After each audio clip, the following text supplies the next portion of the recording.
Okay, 1,000,000! 2,000,000! 3,000,000! At milyon pa na para po yung apply! Yes, yan!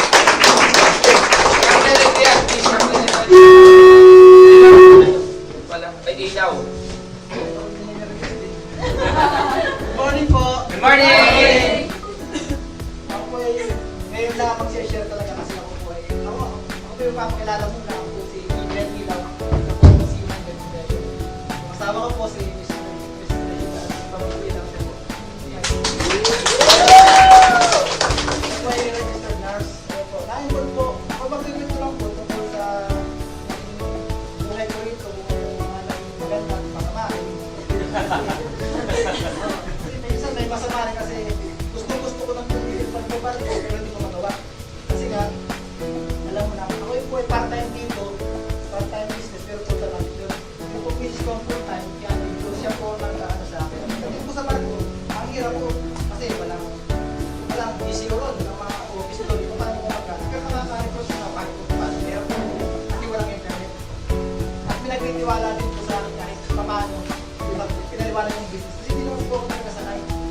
Sabi mo nila, hindi daw po ito linya. Sabi hindi ko linya. Pero pag aasiso ka naman, nakikita mo naman yung dream ko na natutupad mo, eh talagang lilinyahin mo talaga. Yes!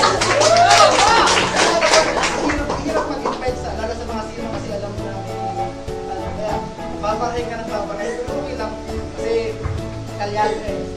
Ayun, na-involve ako sa ganitong negosyo dahil sa pinsan ko na ang update. Pero 1 year na yung misis ko, 6 months na ako member, pero hindi lang po sigurado. Pinagbigyan ko lang. Ayun. Oy, kakanta na ba ako?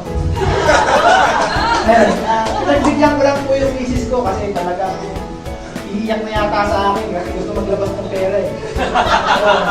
Ayun, hindi pinagbigyan ko naman kasi sabi ko ganyan. Kasi gusto ko rin ma-enhance yung kanyang yung personality niya kasi medyo may comment sa amin na ganyan siya, hindi masyado nakikinig, ganyan. Kaya pinagbigyan ko na rin. Pero matagal na akong kasali. Ayoko lang sa misis ko kasi hindi ko nakikita yung kinikita niya. At hindi rin, wala rin sa akin yung ATM ko.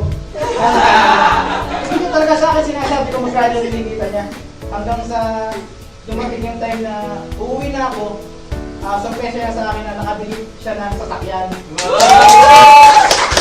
Muna, hindi ko alam kasi akala ko, kasi hindi ko na nakikita yung kinikita niya. Sabi niya, private na daw niya. Tapos sabi niya, kinikita nga niya sa akin.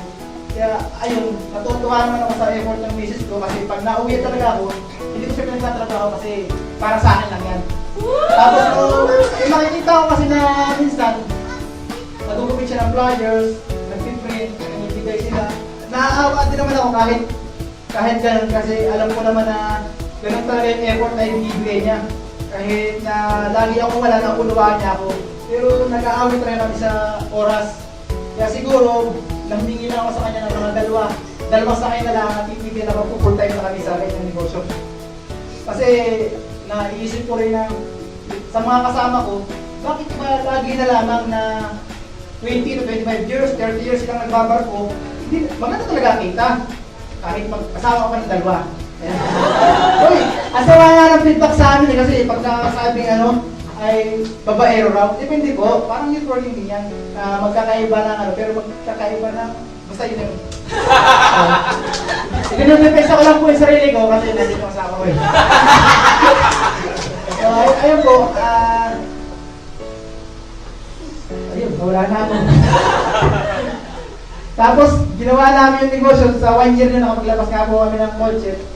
Naiisip ko na, pag nagpipintuhan kami ng misis ko kung tungkol sa mga pangarap namin, talagang ang laki ng diferensya. Million talaga ang pangarap namin ng misis ko.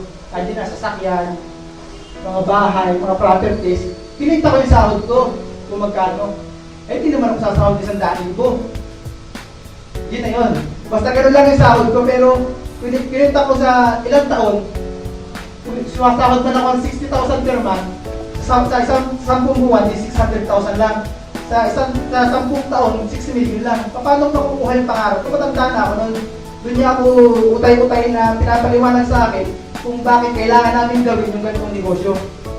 Kasi nga, narito namin nakukuha yung time freedom talaga. Oo, lahat ng taga-ibang bansa may pera talaga yan. Pero wala silang time freedom para sa sarili nila, para sa pamilya nila. Kaya naiisip ko ako, magulat talaga ako tao, hindi mo basta-basta maglalabas ng pera sa hindi siguradong bagay. Kahit anong klaseng negosyo, hindi mo kung maglalabas ng pera pa, hanggang hindi mo nakikita yung income. Sukatin mo nga, 1 year na. Ilang taon na, ito lang ako natauhan nung nakapaglabas na ng sasakyan ng misis ko.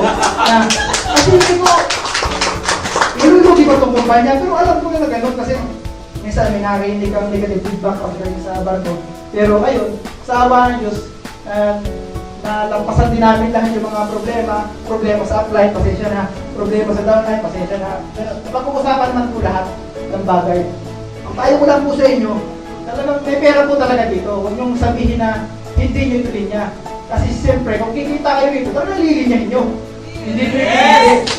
Pero, huwag lang kayo mag-quit talaga. Yun lang.